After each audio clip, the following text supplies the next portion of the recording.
여러분 안녕하십니까. 자, 윤 대통령 체포 관련 긴급 속보를 전해드리겠습니다. 지금 이런 상황입니다.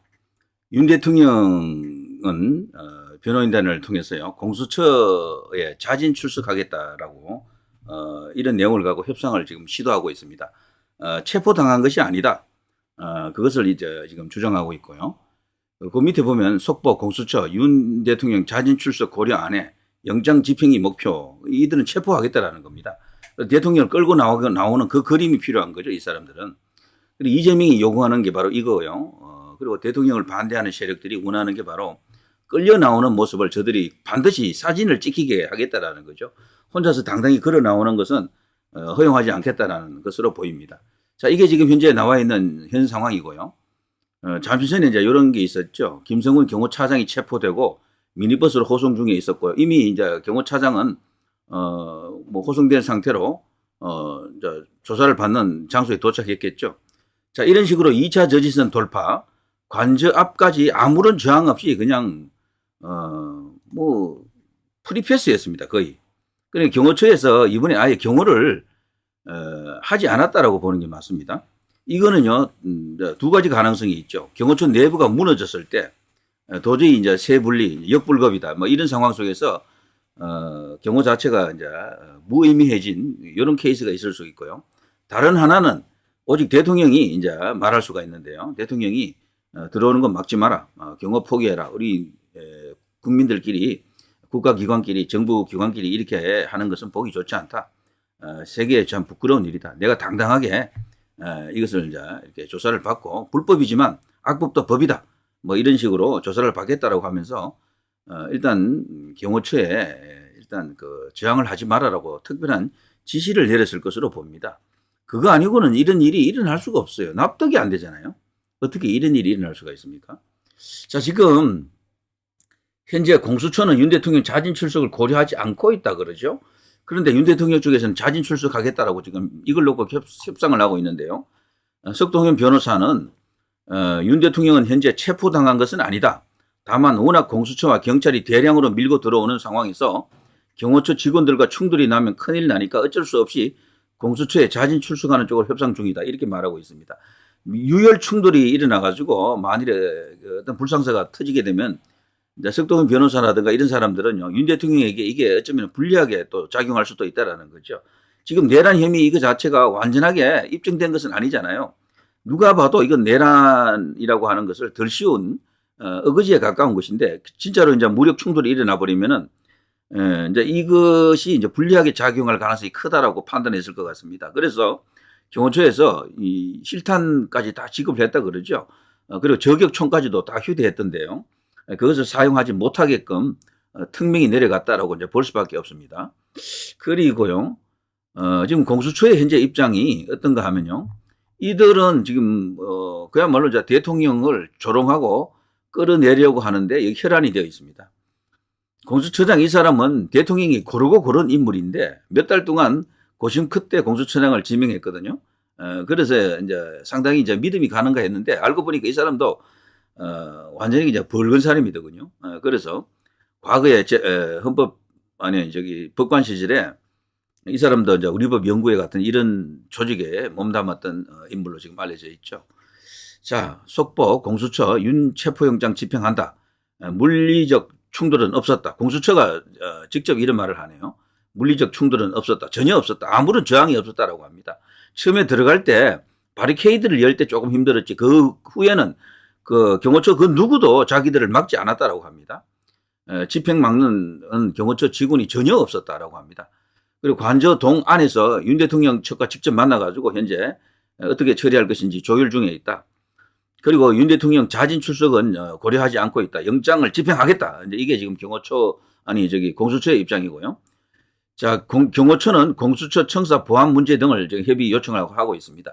압수수색 같은 것도 지금 같이 지금 진행될 가능성이 큰데 여기에 대해서 국가 기밀 뭐 사항이 있겠죠. 뭐 여러 가지 협의 관련 사항이 있는 것 같습니다.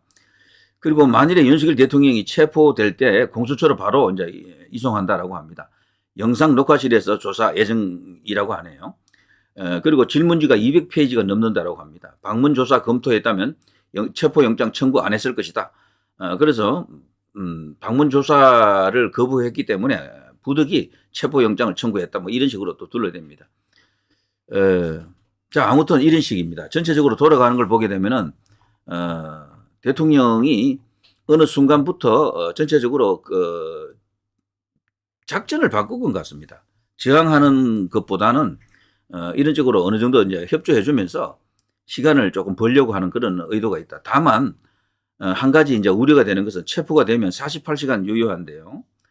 그 사이에 이 사람들이 구속영장을 청구할 가능성이 큽니다. 제가 볼 때는 서부지방법원 또 거기다 그 구속영장을 던지게 되면 이건 백발백중 100% 이렇게 되겠죠. 구속된 상태에서 대통령에게 이제 국민적 지지가 어느 정도 유지될 것인지 이것도 생각해 봐야 됩니다. 일종의 이제 고육책일 수도 있는데요. 이제 이걸 통해서 대통령은 지지층을 더 결집하고 지금 너무도 저들이 잔인무도하잖아요. 사실 뭐 알고 보면 내란이라고 할 수도 없는 것을 내란으로 몰아간 저들이야말로 오히려 내란 세력이죠. 그것을 중도층이 좀 더 확실하게 이제 인식하게 되면은 지지율에서 큰 변동이 일어날 것이다. 그거 지지율이 변해버리면요. 이재명은 모든 계획이 숲으로 돌아갑니다. 그래서 지금 지지율 추세가 심상치도 않고 대통령이 또 이 영장을 받아들이더라도 나중에 이제 진짜 중요한 것은 그 후에 이제 지지율 상황과 그리고 헌법재판소에서 재판 과정이 되겠죠. 이 당시에 이제 어떤 일이 일어날 것인가. 트럼프 대통령도 이제 곧 취임을 할 것이고 부정선거 이슈가 더 이제 이렇게 노골적으로 두드러지겠죠. 결국은 여론 쟁탈전입니다. 그래서 대통령이 기각되어야 한다 혹은 대통령을 지지한다가 지지율이 50% 넘는다거나 이런 일이 생기면은 지금도 벌써 그 수치가 거의 도달해 있잖아요. 그래서 충분히 판을 뒤집을 수 있다. 압도적인 지지율을 갖고 있으면요. 이재명도 겁을 낼 수밖에 없는 게 그래서 자기가 설사 조기 대선을 간다 하더라도 승리하기 힘들어요. 이재명은 너무도 저기는 소위 말해서요. 이 비호감도가 높은 인물입니다. 얼마 전에 여론조사에서 대통령이 절대 되면 안 되는 사람 1위가 이재명이었는데 수치가 거의 50% 가까이 되더라고요. 예, 2위가 누구였습니까? 홍준표였던가 그렇죠. 자, 그걸 보더라도 설사 이재명이가 이런 어떤 큰 그림을 갖고 있다 손 치더라도 그 연장선에서 뭐 헌법재판소도 주무르고 저기 서부지방법원도 주무르고 이래 했다 치더라도 마지막에 가서 설사할 수가 있습니다. 그리고 또 중요한 것은 이재명이 지금 재판이 있잖아요. 법원은 모릅니다. 지금 조국이도 이제 감옥 갔고 송영길이도 감옥 갔습니다. 이재명도 위험합니다, 사실은. 그래서 그런 것까지 이제 고려한다 그러면은 아직도 상황은 굉장히 유동적입니다.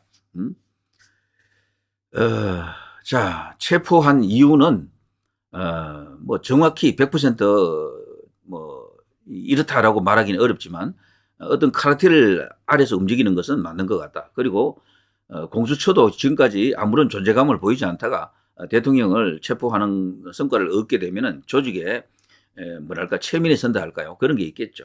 뭐 그래서 뭐 아주 독품고 이번에 대통령에게 들이댔다라고 이제 보여집니다. 그런데 진짜 중요한 것은 경호처가 철통 방어를 했으면 못 뚫고 들어갑니다. 그게 맞아요. 2차 저지선, 1차 저지선도 못 뚫어요. 1차 저지선에서 걸린다니까요. 그런데도 아무런 저항이 없었기 때문에 오히려 여기 이제 작전에 투입된 여기 이제 경찰 병력들이 이제 허탈해 할 수도 있겠습니다. 이런 식이면은 아무런 저항이 없었다. 가는데 아무도 안 나타났대요. 그냥. 자, 그런 식이면은 자, 이거는 윤 대통령의 뜻이었다라고 이제 보여집니다. 그리고 여론전을 하겠다라는 거죠. 이제 윤 대통령을 살리는 길은 뭐 나가서 그냥 총 쏘고 뭐 이래서 혈투를 벌이는 것은 말이 안 되고요. 지금 우리 애국 우파들 중에는요. 내전으로 들어가자라고 주장하는 사람들이 있던데 그게 과연 가능하겠습니까? 무엇으로 내전을 할 것입니까? 자, 그거는 국가기관 전체가 지금은 우리나라는 언제부턴가 어쨌거나 가짜든 선동이든 법의 이름으로 다 집행이 됩니다. 박근혜 대통령도 법의 이름으로 이제 그렇게 됐고요. 그러니까 법을 잡아야 됩니다. 여기서 말하는 법은 결국에는 법치주의가 되겠죠. 그 법치주의 앞에서는 군도 무력화되고 여기 경호처도 결국에는 이런 식으로 무력화될 수밖에 없었다라고 이제 볼 수가 있습니다. 그래서 내란, 뭐 내전 이런 것은 말은 쉽지만 거의 어렵다라고 보고요. 결국에는 지금 내전이라면은 여론 전쟁이죠. 여론 전쟁. 여론에서 일단 이겨야 됩니다. 여론조사 50% 이것을 반드시 달성을 해야 되겠고요. 그렇게 되면 상황이 또 뒤집어집니다. 언론 상황도 뒤집어지고요. 어디가 이제 주된 여론 흐름을 갖고 있느냐. 거기가 차기 조기 대선이 열린다 하더라도 승리할 가능성이 크기 때문에 그래요. 근데 조기 대선 안 열릴 가능성도 굉장히 크잖아요. 아직은 모릅니다. 가봐야 되고요. 대통령이 최악의 상황, 구속이 된다 하더라도 뭐 완전히 끝난 게 아닙니다. 그 상태에서도 대통령의 직무는 배제되고 뭐 모든 건 정지됐겠지만 대통령의 예우, 신분은 그대로 이제 유지되고 있는 겁니다. 그래서 만일에 헌법재판소에서 살아나게 되면은 모든 것이 원대 복귀가 된다. 이 사이에 분명히 부정선거라고 하는 거대한 이슈가 이제 터질 것을 이제 기대합니다. 이게 터지지 않으면은 지금 같은 상황에서 그야말로 이제 상당한 그 마라톤 같은 그런 장기 레이스가 좀 펼쳐질 가능성도 있겠죠. 자, 트럼프가 어떤 식으로 나오느냐. 분명히 이재명을 비롯한 저 세력들은 반미 친중에 가까운 그런 세력이다. 어쩌면은 친중 하드코어다. 이제 이런 판단도 있죠. 분명히 움직일 것이다라고 봅니다. 그래서 시간을 갖고 조금 더 지켜봐야 되겠습니다. 자, 전체적으로 이제 이 관련 기사들 쭉 이렇게 훑어봐도요. 지금 나와 있는 이런 기사들은 가짜 뉴스는 아닌 것 같아요. 그래서 지금 현재 관저에서 대통령은 정진석 비서실장과 그 등등의 그 대통령실 이제 직원들이 현재 그 변호인들하고 같이 저쪽 공수처에서 나온 검사들하고 협상 중에 있는 것으로 지금 되어 있습니다. 공수처는 무조건 끌고 가겠다고요. 여기 대통령실에서는 우리가 체포당한 게 아니다. 일부러 문을 열어준 것이다. 내가 스스로 걸어가겠다. 지금 이러고 있는 겁니다. 자, 이것조차도 허용하지 않는다 그러면 저들은 정말 잔인하고 악독한 인간들이고요. 그래서 어떻게든 우파가 결집하고 중립, 중도층까지도 끌어올 수 있는 그런 뭐랄까 분위기를 만들어야 되겠죠. 최근에 보면요, 조선일보, TV조선 이런 데는 조금 변했어요. 그래서 언론 환경도 조금 나아지고 있는 게 보입니다. 희망을 잃지 않아야 되겠습니다. 자, 누리 PD 김준희였습니다.